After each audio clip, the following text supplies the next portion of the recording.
Luto ng alugbati. Gulay is life.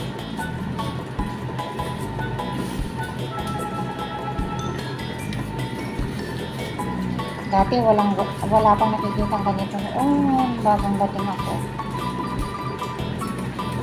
Ito nga meron na dati okra. Pero kahapon wala akong nakita okra. Ay, nung isang araw.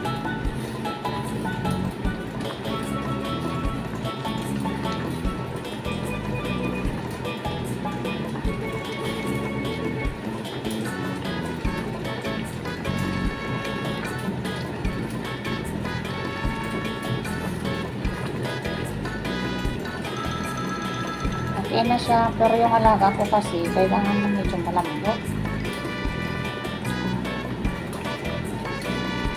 So yung sa akin, alisin ko na. Yung sa kanya, medyo medyo palambutin ko kasi ayaw niya na ako.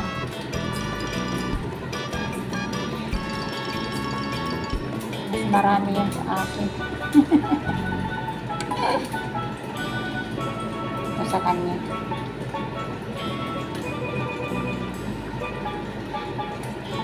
Palambutin ko para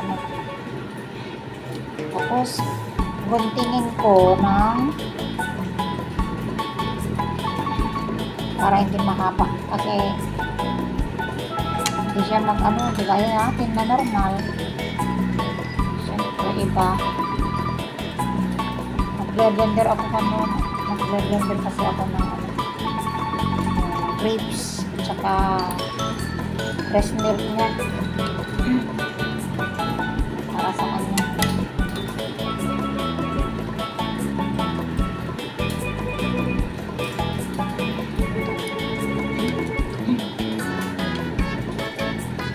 Ano yung chopstick ko?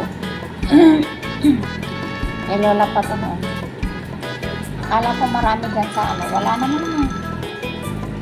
Wala akong mahagulap. Marami yung chopstick dyan, pero mas maiksi. Hindi maganda. Magandang gamitin kung magluto. Delikado sa kamay. Pasok. Yan, pwede na. Pwede na sa kanya to. Medyo malambot na. Okay na sa kanya. Sa kanya ay okay na. Kain na guys.